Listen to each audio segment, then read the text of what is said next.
Welcome back to the TMBC Wake YouTube channel.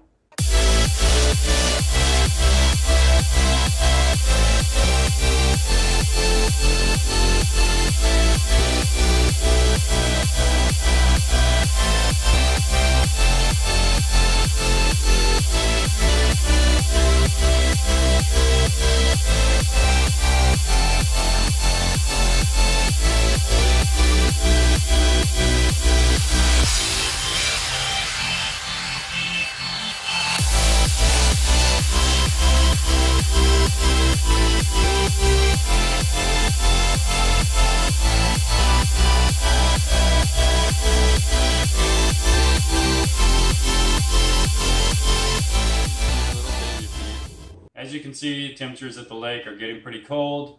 Had I known it was going to be such a glassy day for pretty much the whole day on this last Saturday, I probably would have waited an hour to get in the water because I got in at about 10 a.m. and I could only handle about an hour worth of riding, which normally I'll ride for a couple hours. By the time we left, it looked like the first shot you saw of this video, just glassy, calm, and the sun was out a little bit. And it's quite a bit warmer. The water actually warmed up to 60s, I think mid 60s, and the air temperature was up in the 70s. So I probably could have lasted longer. But basically, that's the end of my season. Sad to say, but it'll be another 6 months before I get back in the water.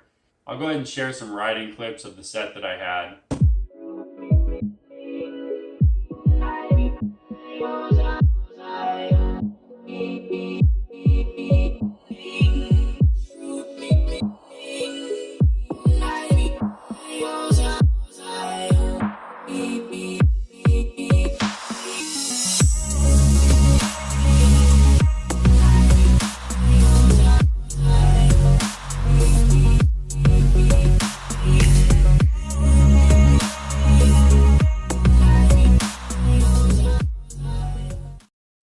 Was going to work pretty hard on my Indy tantrum, but after a couple of flips, I took a pretty good shot to the face, and being that it was pretty cold out and I didn't have a whole lot more left in me, I decided to just kind of have some fun. I started working on my heel side backside 180. I've been trying to get that trick more consistent. So I bought a brand new board right at the end of the season. I was hoping it would make it here in time for my last trip so I could at least try it out, but that didn't work out. That's just how it goes. The way I buy my wakeboarding equipment, generally it's in the off season, and I'll wait till and I'll usually buy that year or the previous year's equipment on sale. Maybe sometimes I'll do Black Friday deals because I'm not a fan of paying $600 for a board, $600 or $500 for a pair of boots. That being said, I'm going to go ahead and share some video with you where I receive my new wakeboard, unpackage it, and set it up. Give you some information about my new board, and also share some of my board setup tips.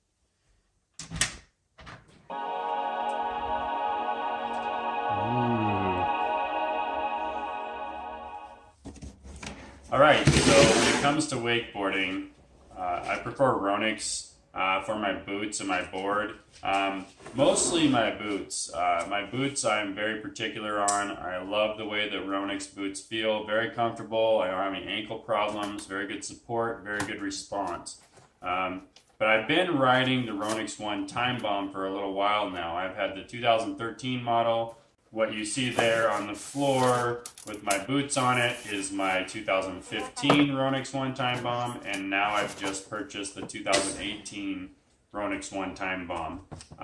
Once this board came out, I was in love with the colors, so I've been keeping my eye on this board all year long to see if there's any promo codes or deals. And obviously it took till the end of the season to find something. I usually check really hard around July 4th. There's usually really good deals at that time, and then again Labor Day. But it wasn't until the 2019 models came out and became available that the 2019 boards went on sale, and I was able to find a good enough deal for me. I still spent more money on this board than I have on any other board. So what I'm showing you here is the reflective values, just kind of show you kind of what the finish looks like. It's actually very similar to my old board. Now I'm pointing out the new technology for this board, the fuse stringers. They run all the way through the board. Supposed to add more instantaneous pop, as you'll see on the tag here.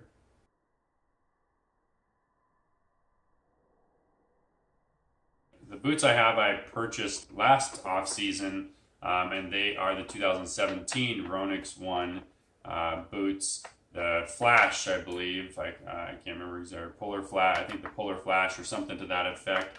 I've been wearing the Ronix One boots for the last 3 boots as well, and I love the One series, but to be honest, I would probably I'd probably be good with several of Ronix model boots. I also have used Liquid Force Pro model boots before, and they're pretty nice as well. But Ronix is definitely my preference.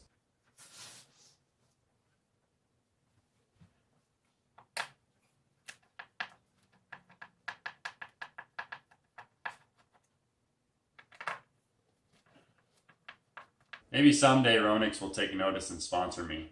I decided to do some board comparisons, so there you see me checking the flex of the board because it is supposed to have a little bit more flex than the previous models. And it's hard to tell, but it may have a little more flex. I also checked the weight of both of the boards, and they both weighed 8.6 pounds, so no difference in weight. I think the only difference that I could really find was the fuse stringers. And the possibility of a little bit of flex. You can now see that I'm pointing out the difference in the fins that they include. I have tried the 0.8 inch fins, which is the fatter looking fins there, before, and I didn't like the tracking capabilities, mostly with when I land, whether it's a flip or a spin. The 1 inch fins seem to do a lot better job of, stopping your rotation or grabbing your landing. So that's just my preference. I think the 0.8 inch fins are also more designed for obstacles, like if you're jumping off of kickers and things like that.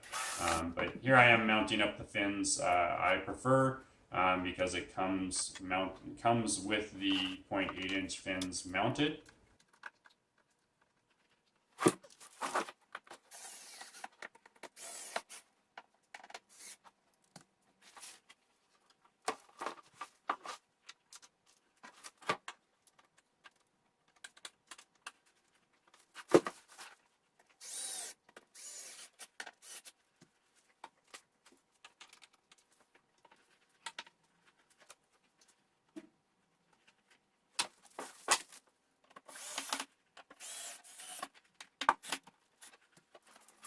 So now I'm going to mount the boots to the board. I usually do a pretty wide stance.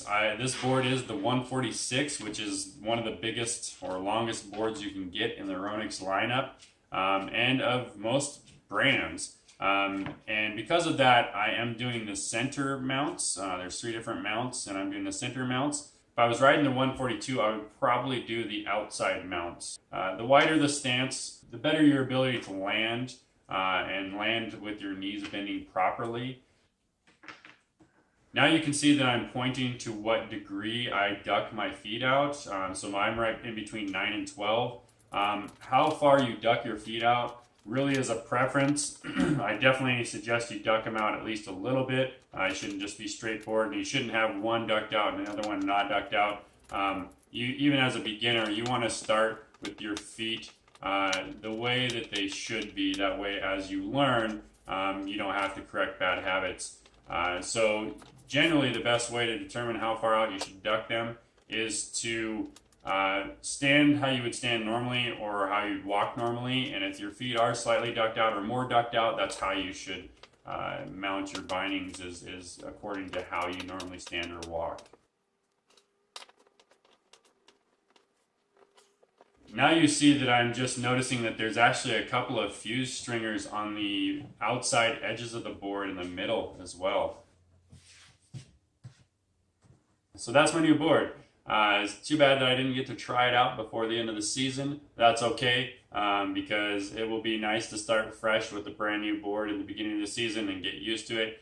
Chances are it won't feel a whole lot different because I got the same model and the running surface is pretty much the same. I did also notice that the bottom of the board is a little glossier than the last one. I don't know if that's going to help with speed or anything like that. I doubt I'll notice it there. But I hope you enjoyed watching that board setup. If you liked this video and that style of video, please let me know in the comments. I definitely will be adding a few more pieces of gear throughout the off season for next season. I always get a new handle. I think I'll be setting up a new rope, and I'll probably be getting a new wetsuit. My wetsuit is starting to wear out. It's starting to kind of leak in spots and just starting to get a little worn on the wrists and neck area. So I'll be purchasing a new wetsuit. Also, I think I'll be getting a new vest. I think I'm going to sell my Ghost Comp. I wasn't very happy with the fit of my Ghost Comp that I bought brand new for this year. So I went back to my Liquid Force cardigan, which I've been using the Liquid Force cardigan for a lot of years, and I just love the way it fits. And I think that just depends on everybody's different body shape. You know, you find what works best for you. But I think I'm going to go back to a different Liquid Force cardigan. So when I get those things, I can add more of these types of videos if you're interested. So just let me know in the comments. I also wanted to share with you something I thought was pretty funny the other day. We just finished our basement, and we noticed a mouse in one of the window wells. Must have gone in there and got trapped. And he was trying to get out, and just thought it was just surprising and funny. So I'll share a little clip with you right now.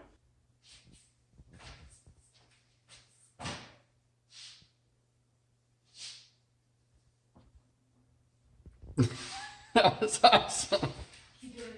Yeah, I was filming him and he jumped up. Roxy, calm down. You're so crazy.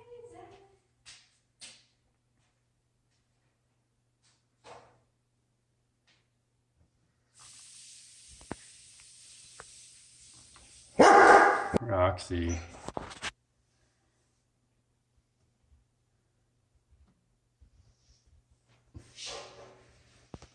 Alright, so that's it for this video.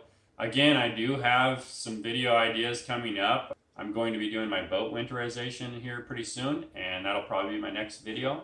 So make sure you tune in for that. If you like this video, please give it a thumbs up. Make sure to comment, and if you haven't already, please subscribe. We'll see you next time.